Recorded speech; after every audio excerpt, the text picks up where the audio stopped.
to Paddlecast with Betsy and Billy. On Paddlecast, we talk to and about paddlers who are pushing the limits.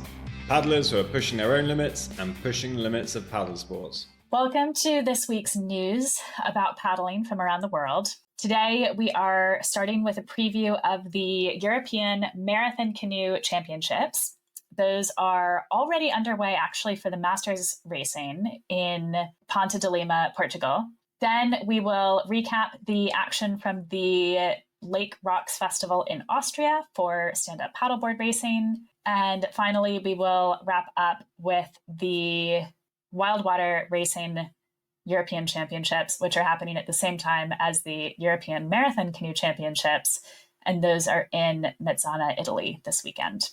And then at the very end, we're just going to have a very quick chat about an unexpected piece of paddling news that came out a few days ago. It made it all the way to the front page of BBC Sports. And I have to say that I did not expect OnlyFans to be the way that canoeing would make it onto the front page of BBC Sport. But here we are. So stay tuned for that chat at the end. Starting with the European Marathon Canoe Championships, Billy, how competitive do you think this racing is going to be? Yeah, this is tight. I mean, Europe is pretty much the home of marathon paddling. That's going to annoy everyone in South Africa. But realistically, you're only missing the South Africans and perhaps the Argentinians from medal contentions here. So it is top level racing. Everyone at the front will also be at the front of the World Championships at the end of the year. We've raced on this course before. 2 years ago, it was the scene of the World Championships, Ponte de Lima. So we know it's really good, really lovely course to race on. I was just actually watching some of the videos from 2 years ago again, and I really regret not going to the Masters this week because a stunning course with, really interesting features, really nice portage. It's really technical at times, and then it opens up on the way from the top turn to the bottom turn. It's fairly easy. There's still bridge arches to go under, so it's not like a boring lake course. It's a very interesting course to go down. I think I remember those videos as well. And there's just like a really beautifully picturesque bridge, really, really tall and really sort of flat water underneath it. It just looks like a beautiful place to be. Yeah, it really is. I'm not surprised they've had 2 championships within 2 years. It's and I think they've had the World Cup there a few years ago as well. I'm not completely sure on that. But yeah, I mean, it's absolutely stunning location for paddling. I should have gone. How do you think the Euros for Marathon Canoe stacks up against the other 2 big marathon events this year, which will be the World Games in China in August and then the Marathon World Champs in Győr, Hungary in September? I would rank the Worlds obviously over the Europeans, but I'd probably say in the community there's probably more kudos for winning the Europeans than the World Games. I mean, that's speculation. The World Games is much smaller. I think most countries, they have one spot, don't they? And I don't even think every country gets a spot. So it's a much smaller field of racing at the World Games, regardless. Whereas at the Europeans, you've got 2 Hungarians there, you've got 2 Spaniards, you've got 2 Portuguese. The racing is top level, and it will be much harder to win the Europeans, I think, than win the World Games. Because we do have certain countries, like the ones you've just mentioned, that are just such high caliber. Yeah. I mean, obviously, you are missing the South Africans. Hamish Lovemore is going to be racing at the World Games, whereas he wouldn't be at the Europeans. I'm assuming he will be in Hungary in September. So take 2 South Africans out of the group and take potentially, say, Ivan Balboa from Argentina out of the group. And it does allow potentially someone who was going to be in the second group, going to be, moving up into that top group, into the medal contention. Yeah. So which races are going to be the biggest ones to watch then this weekend? So there's 38 races over the week in junior, under 23 and senior, so we can't mention them all. But I've had a quick flick through, and the most exciting ones are going to be senior men and women. The under 23s are always good to watch. To be honest, they are all good. I would happily sit down and tell you about all 38 races going on. But no, the K2s, always good to watch some fast K2s going around. The racing in the last 5 years, I'm sure, has improved. Even 10 years. The last 10 years, racing has improved so much, and everyone knows exactly where they need to be in the group. Even the junior, the level of junior racing has improved a lot.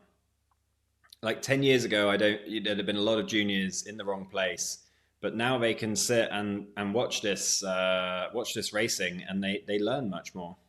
Yeah, it's great to see the sport growing and developing. I'm really looking forward to watching Will Short. Ever since our first podcast, we've been shouting out Will Short as a potential medal contender. I have been assured that Jonathan Quist from Denmark is also a major contender, so that could be an epic showdown. No doubt the Hungarians will be trying to upset that. And is that that's the junior boys race, right? Junior boys K1. The senior women will be very tight. We've had the era of Vanda Kiszli appears to be taken over by the era of Melina Andersson. Vanda Kiszli of Hungary, Melina Andersson of Sweden. Those two will have a right old ding dong. I think they might run away as a two. There will be, in my opinion, a fight for bronze, which will be Maria Ray from Portugal, Anne-Sophie Winter from Denmark, Katarina Melova from Czech Republic, and Kristina Bedek from Serbia. They are all top quality paddlers, but I just don't think they're quite able to go with the pace of Vanda Kiszli and Melina Andersson. That should be a great race. I loved watching the end of the Melina Andersson Vanda Kiszli showdown at World Champs last year. It was truly a fight to the finish, and even the commentators were shocked when Melina Andersson pulled out the win. But I did read that she said afterwards that Kiszli said that maybe she was more focused on beating her Hungarian teammate than beating Melina Andersson because of the World Games quota being up for grabs. So hard to say. Maybe it'll be Kiszli back on top this time, or maybe Melina can take another win. That has happened before I want to say it was in South Africa when Lani won. Vanda Kiszli and Renata Say were having a bit of a ding dong and potentially pulling moves in the group that weren't beneficial to winning the race, but actually just sort of trying to beat each other. I want to say it was Renata. We should probably check that. I remember Ivan in the commentary saying that, the move is anti-Renata rather than pro-Kiszli. I think she moved from the side wash. She stopped Renata having the V-wash by moving into the half V. And she may have been better off just being on the side wash herself. Oh, interesting. Yeah. I mean, that's the beauty of the marathon racing is like it is so tactical and strategic, and every single tiny decision, those are kind of the questions that you're weighing up, because you can really easily derail someone else's race by just like you're saying, and actually 6 inches left or right. This course is prime for it. The leading in from the bottom turn into the portage, and then all the way up to the top turn, you can drag people through along reed banks, and there's pontoons, bridge arches. You can do a lot of damage to the group just by moving around a bit and really force people to put burns in where they might not want to. Yeah. It's prime for a small group race, I think. Yeah. That should be great. So I think the best ladies racing will be in the K2. The Swedish boat of Melina Andersson and Ella Richter will be strong, along with the two Hungarian boats, Zofia Serafin and Vanda Kiszli, and Panasinko and Pana Sepe. I think the winner will be decided between the two Hungarian boats. But Ella Richter is a year older, another year wiser. It could be a very exciting race. That sounds like good watching. We saw Panasenko win the Waterlands Marathon in Amsterdam a few weeks ago. So it looks like she's probably in good form. Yeah, you can't rule out the Hungarian boats ever. Very true. What about the K1 senior men's racing? Who's going to be there? The K1 senior men, it's not my favorite event. My favorite event's the K2 senior men, but the K1 senior men is well up there. There will be a new European champion because Mads isn't there. I believe he's focusing on sprint racing next week at the Sprint Europeans. Yeah, so, that's a big change. That's Mads Pedersen from Denmark, who is Billy's idol for good reason. My idol, and he just races so well. He likes to attack early. He, really stretches the group out at times. You can really see on the live streaming the group just strings out over such a distance when Mads hits the front, and he really does. He goes at sort of 19 kilometers an hour for long periods of time, and he can really do that. But it will go down to someone like Jeremy Candy, Ivan Alonso. The under-23 world champion, Philip Knudsen, is sort of the main Danish paddler now, I believe. Adrian Martin from Spain, Jose Ramalho, local. They're all serious bets. It's still a top quality field, but you're missing the main engines that seem to really want to take the speed up early and avoid sprint finishes in Andy Burkett and Mads Pedersen. John Vold just won the 5K at the first Sprint World Cup. Obviously he's in good form. I don't think you can take a fair comparison between racing 5K against people who don't train portages into the European Marathon Championships. He will be up there, and he's a really top quality talent. In the past, we've seen him make the front group early on, but at some point, paddlers like him, James Russell, there'll be other paddlers that make that front group, and at some point in the race, they will be spat out and they will form their second group. Yeah, John Vold, James Russell, Marcel Paufler, they are all really strong paddlers, but I don't think they can go at the speed required for too many laps. At some point, some younger paddlers are going to have to take Ivan Alonso and Jose Ramalho out of that group and give them a real challenge. And I wonder whether this is the year. And then what about the men's K2 race? So that will have Pimenta, Ramalho for Portugal. Who else is in the mix? We've got Ivan Alonso and Adrian Martin of Spain, who are going to be right up there, along with last year's world bronze medalists, Adrian Boris and Tamas Erdeli from Hungary. I think those crews will fill out the podium. The fast crews that will likely make a really good effort to get in that front group, Laurens and Plaza from Spain, the Moretti brothers from Denmark, and Joakim and Dennis Lindberg from Sweden. They can all do some serious damage. I just don't think they will stay with those top K2s.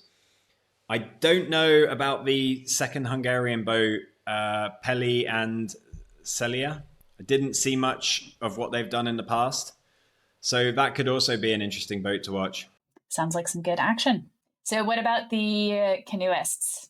Yeah, actually in the C1 and C2, the double gold last year at the World Championships by Matthias Borgil.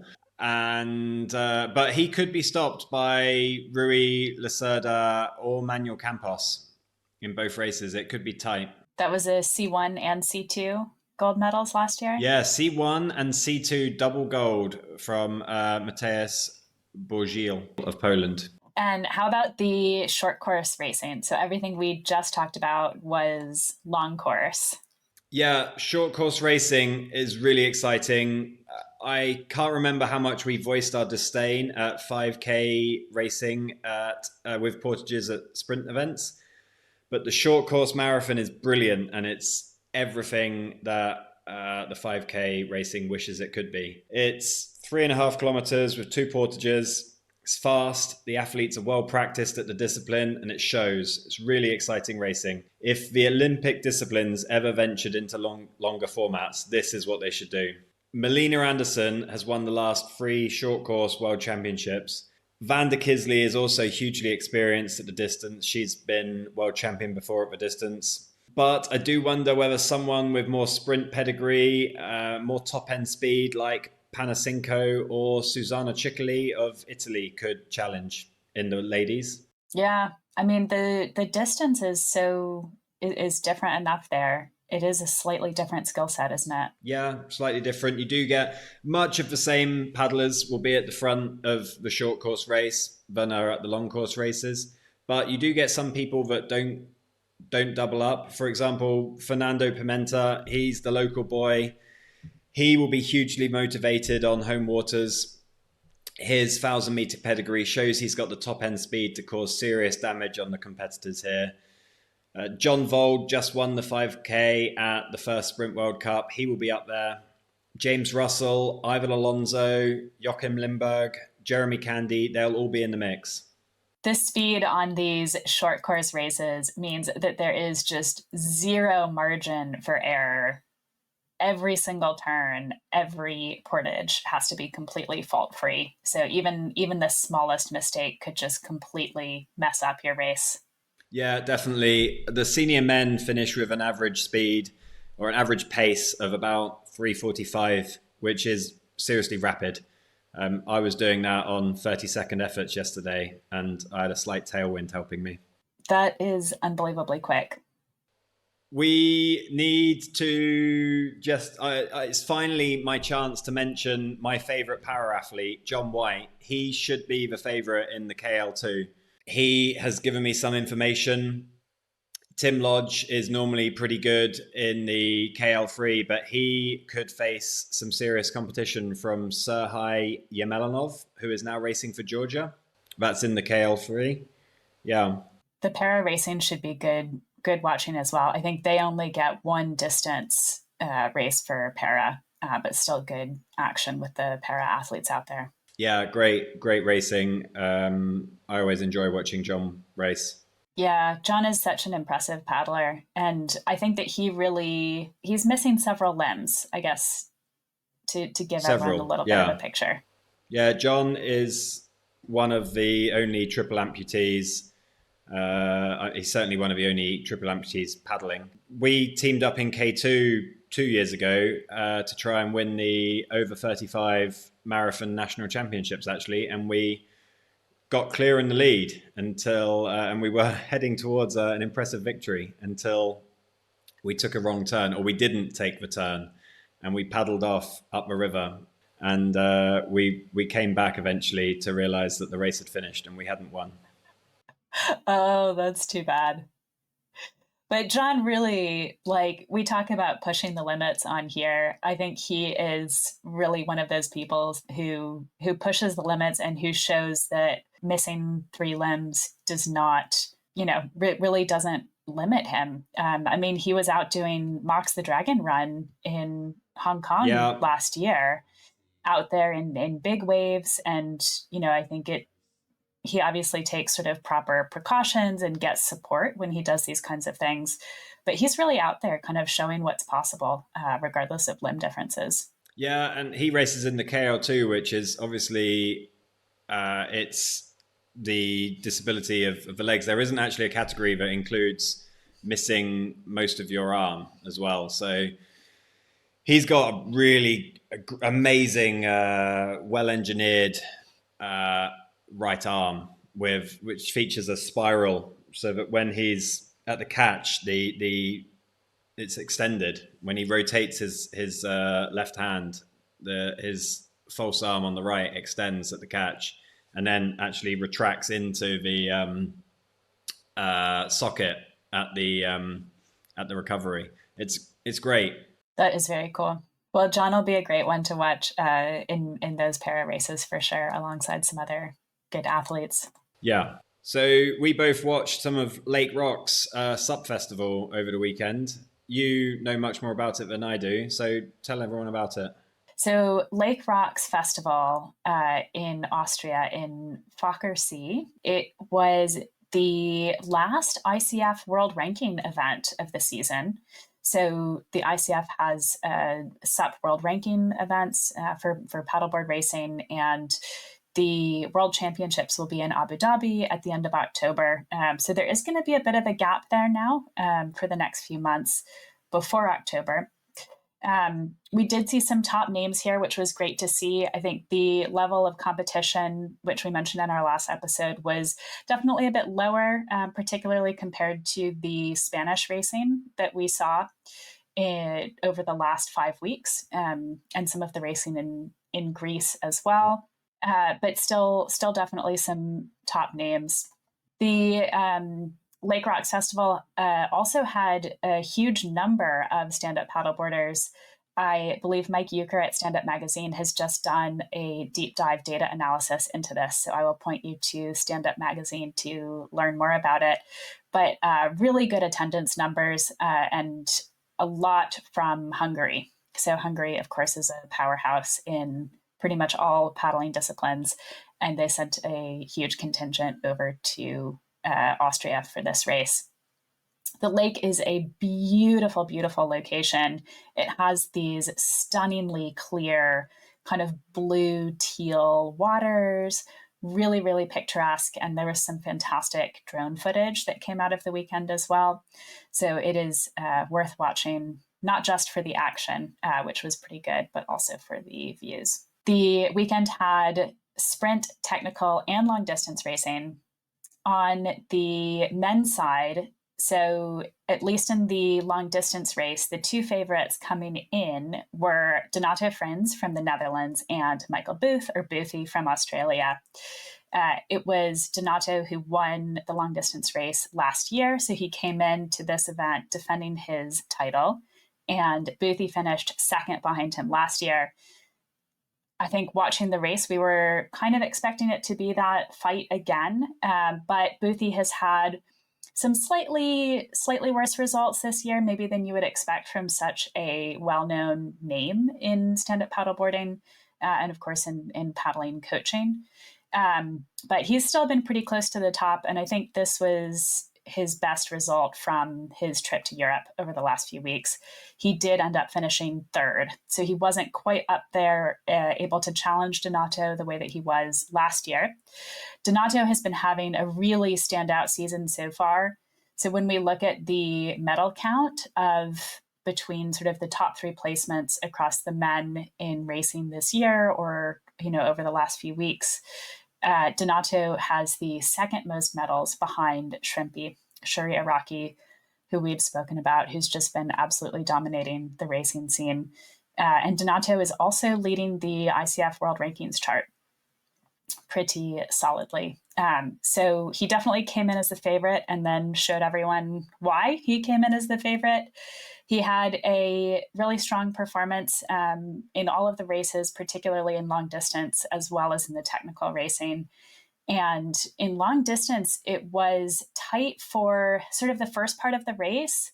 We had some good tactics going on here. It was about a 12K race, and Donato did some sort of sprints into the first few buoy turns, which was fun. So, tight pack at the front, coming into the buoy turn, even sort of just like 10 meters before the turn or something, he put in some really quick sprints that were fun to watch, had some really beautifully smooth turns, and tried to break away. And it was the German wildwater paddler, Norman Weber, who was able to stick with him. So Norman actually, a couple of the times Donato tried to break away, Norman was part of what allowed the rest of the pack to hang with him.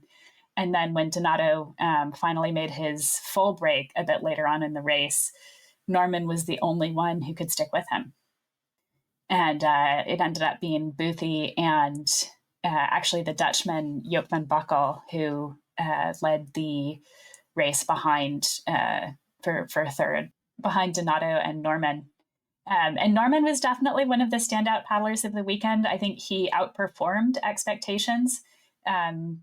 Donato definitely lived up to expectations, maybe slightly exceeded them by sort of how much of a solid win he was able to put in. If you watch the end of that long distance race, you can see Donato starts making his break for the finish. He's built up a good lead. He's got Norman a little bit behind him, and then starts to kind of put in extra speed toward the finish. And it's almost like you can watch Norman kind of make that calculation where he's like, I am spent. I have got like nothing left here. I just need to try and keep the second place position. I think there's a point where you can kind of see him like looking around for everyone else, basically letting Donato go because he can't quite stick with him. But still really impressive from Norman.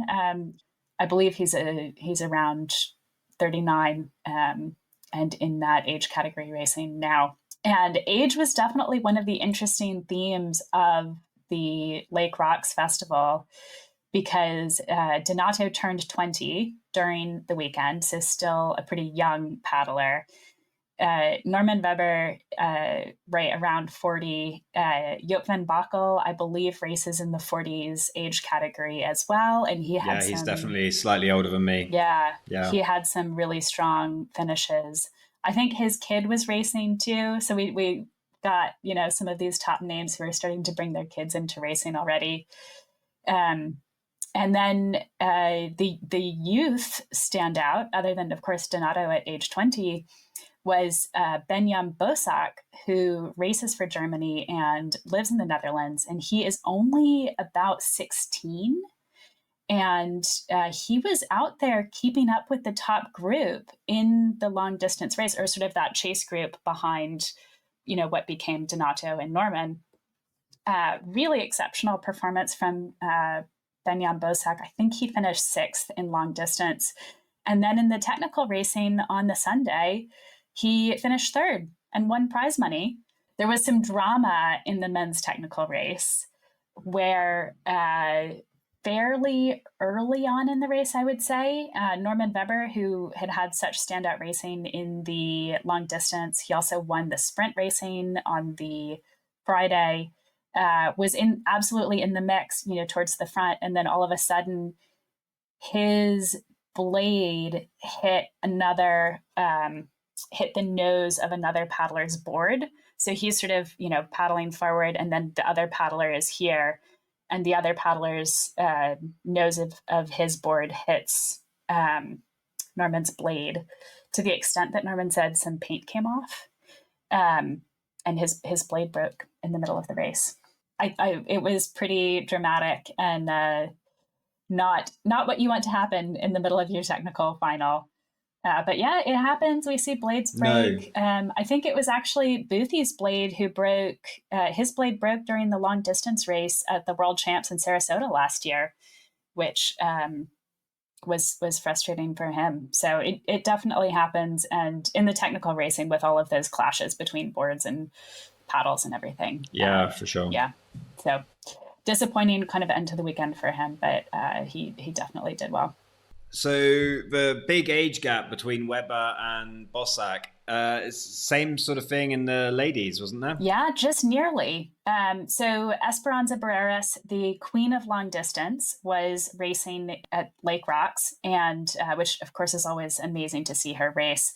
And she's actually in the 40s category now. I believe she is 41.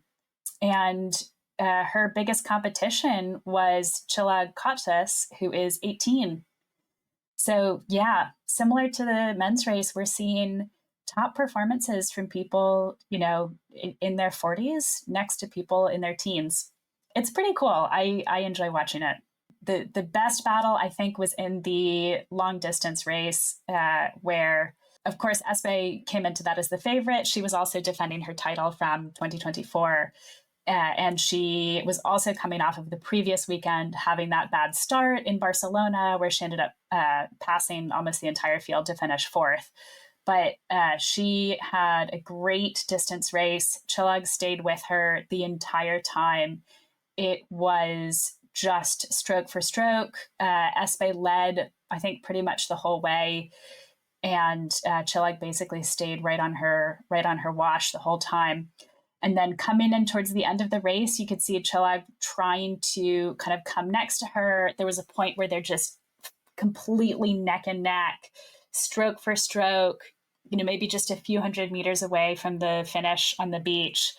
And Chileg is obviously thinking like, okay, I've got to make my move. Espe is actually one of her idols in stand-up paddleboard racing, which of course is one of these things we get with the generation gaps too. You've got the youth coming up and racing against their idols.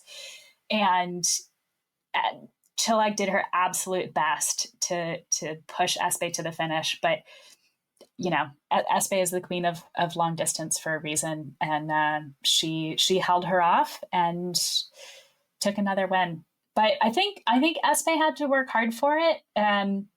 It didn't look like she was taking it too easy. I think if she, it really did look like Chileg was able to challenge her.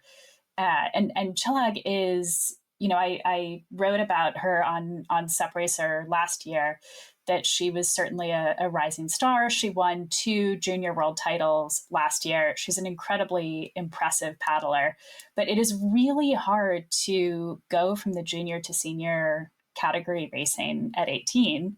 Obviously, we see people do it. Shrimpy is of course one of the best examples of that. We've just mentioned Benjan Bosek is only 16 and he's already starting to do that. But it's really hard. And for Chileg to be able to challenge Espe at the level that Espe is getting challenged by, paddlers we've talked about over the last few weeks, including Marie Carmen Rivera from Puerto Rico, her Spanish teammates Alba Frey and Duna Gordillo. It's really hard to kind of be in that mix just coming out of the junior category. And Chileg is, if anything, it seems like her results just keep improving, despite her competition getting faster. So I am dying to see a race between all 4 of them. So, right, or 5 of them. So the 3. And where will we get that? Will we get that in Abu Dhabi? I'm hoping we get that in Abu Dhabi. Yeah, I don't know that we're going to get it before then, because it's, we've got a little bit of a lot of sort of national championships happening over the next few months, qualifications.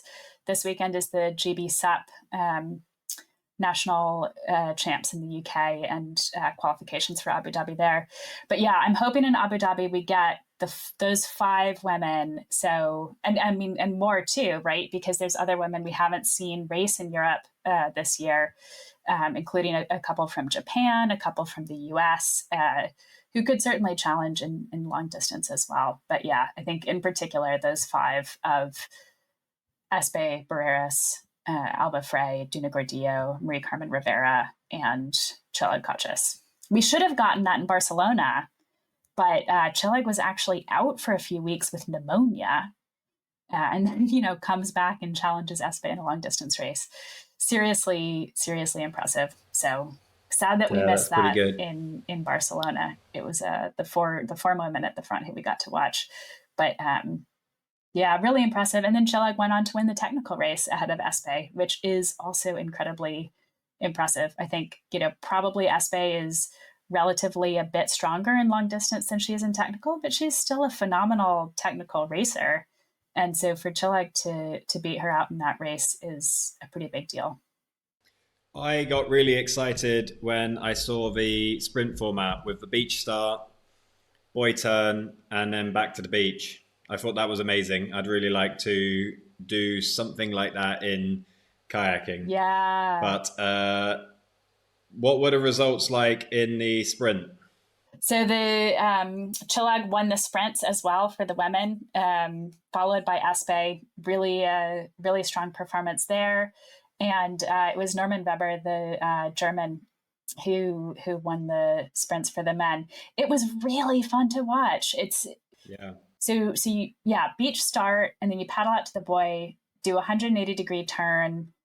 Oh, did you have to go all the way around? Yeah, so it was a 180-degree turn at the buoy and come straight back to the beach. And the times were a little bit under the 1 minute mark for the faster paddlers. Short race, very sprinty. So they had set up automated timing on the beach, and it meant that, and it was all done as a time trial. It wasn't head to head. So another kind of interesting factor. And it looked like the wind was slightly changing throughout the day as they were doing these time trials. But it was pretty cool. Like everyone was just queued up all in a line waiting to do their race. And then they'd kind of sprint out as fast as they could, come back in, and then wait for their time to automatically show up on the screen, see how they did, compare it to everyone else, decide if they were going to go again. Some athletes did it like 6 times. I think it's cool. Oh, really? That's cool. Yeah. You just kind of like freeform until you can get the fastest time. Yeah. And then I think I saw that they, at the end, then brought together some of the top athletes to do kind of like redo them in a row next to each other, which is a nice way to kind of finish things off. Yeah. That's a cool format. Yeah. Super cool format. I like your idea to do it in kayak. I think it'd be fun. I don't know about 180-degree turns in kayaks. Maybe we could do like a triangle. 290s or something like that. Yeah, triangle would be better. Yeah, but like a short little sprinty triangle would be pretty fun. So what about the Wildwater Racing this weekend? That's happening at the same time as the European Marathon Champs. But Billy, I know you've been getting some insider information on what's going to happen there. Yeah, we had to find another paddlecast mole. So we got Billy Blackman, who actually has been great for my paddling over the last couple of winters on moving water. He's really taught me a lot about descent racing. Really nice guy. So the Wildwater Racing Championships are in Mazzana, Italy this week. The live streaming is on Friday and Saturday. This course was used for the World Cup last year, and it has the potential to get seriously big. A few days ago, the water levels were much lower, but they've been rising consistently over the last couple of days. Today, on the latest update, they were described as monstrous, but they're going to have to rejig some of the courses, but there is belief that it will be dropped enough to race. As long as they just slightly change the courses, it will be okay. The water is a steep, fast-moving river with loads of technical bits in it. So it sounds absolutely perfect for racing on. The racing format of Wildwater Racing is similar to what you were talking about in the SUP stuff, actually. You get a sprint, which is 400 meters long. You get a classic race, which is 5 kilometers. And then you do team events with multiple boats going down. All have to pick their lines. The classic starts on Wednesday. It's my favorite event to watch. And this is on a slightly different course to the sprint. It's on steep, fast-moving river, lots of technical stuff. The racing is always tight. Every line is crucial, even over this longer distance. And the sprint racing, as I said, is on a 400-meter course. Again, very technical. You have to be absolutely inch perfect on your lines. Wow. That sounds really exciting. I mean, having that water coming up right before the racing too certainly adds an element of excitement. Yeah, I mean, I've got a few friends that do this, so I look at some of the results on the smaller racing, especially in England.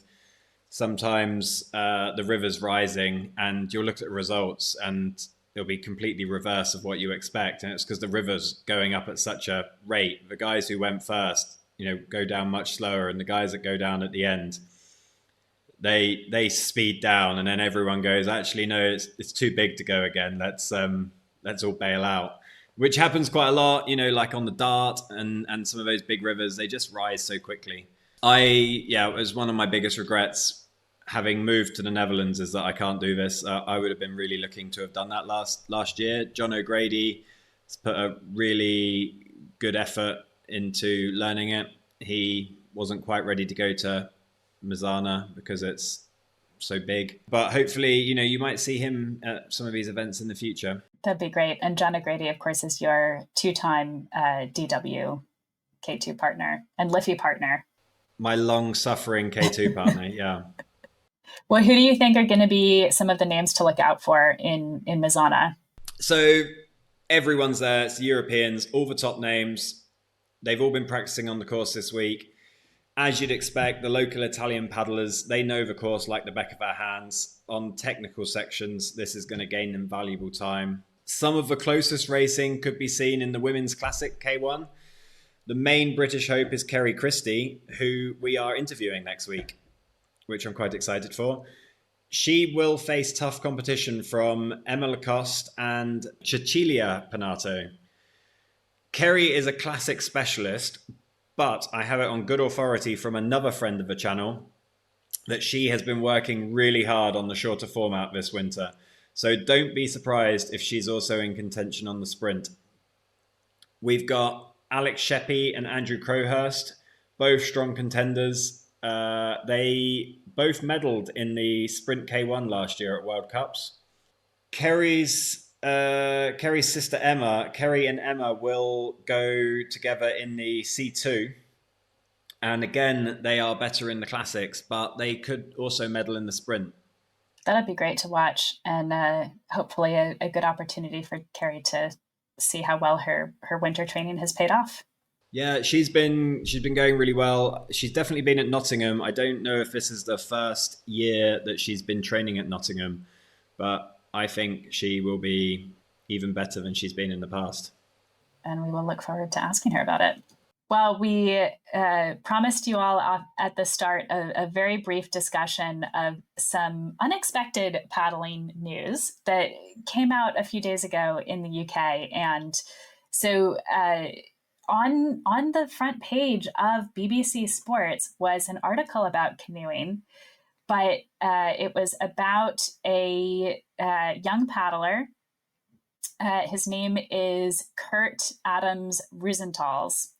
And he actually, he races individual canoe slalom.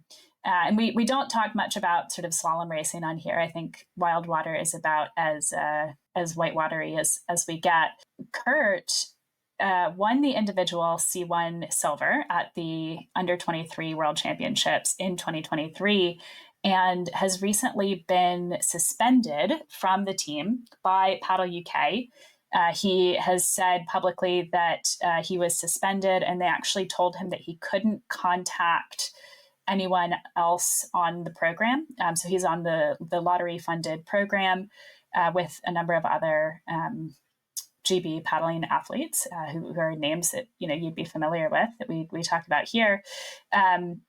It's a disciplinary action related to his OnlyFans account.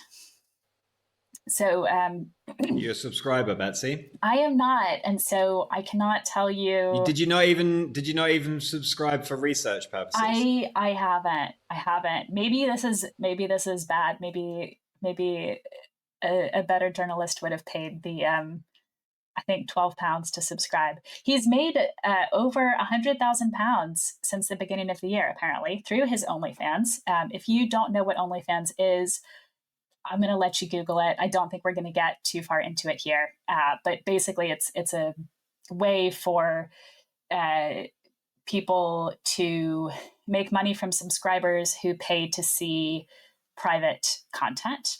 What that content is, my understanding, it varies widely between sort of individual content creators on the platform.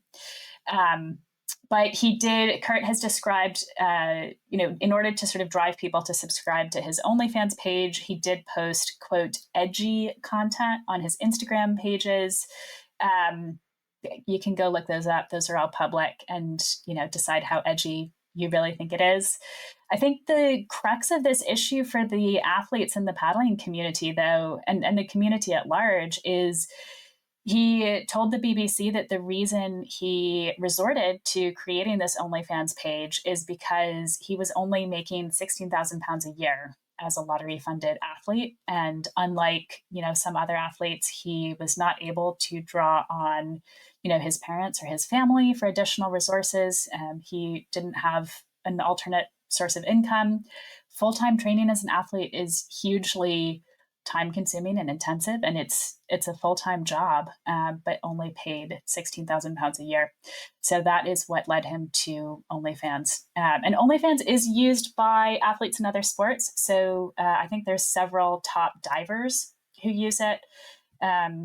I think the way that they've framed it is like, look, I'm diving all day in my tiny swimsuit anyway. Why shouldn't I share that content on OnlyFans and make money from it? Because they're facing presumably similar funding issues. So, yeah, really interesting topic. Very, very, very hotly discussed and debated in a lot of places in the UK this week. What were your thoughts on it, Billy? I would be interesting on hearing more from Paddle UK about why they suspended him, because from the story that we read, it seems a bit unfair. I would wonder whether the sort of the truth is somewhere in the middle. I don't want to speculate. I would, but I will, because it's a podcast, and I'm guessing that he had some kind of logoed apparel in some pictures or video. Could be wrong. Could be very wrong. I haven't looked at pictures myself. I don't subscribe. If any of our listeners do subscribe to Kurtz's channel, please let me know. Yeah, let us know. But yeah, that's what my guess is, because although also athletes do have to sign a code of conduct, but that doesn't explain why the divers can do it, and the slalom paddlers can't. But I don't want to speculate too much on it. The truth is always slightly different to a one-sided story. It would be very interesting to find out more. Yeah, hopefully this is not the end of the story, and we see it.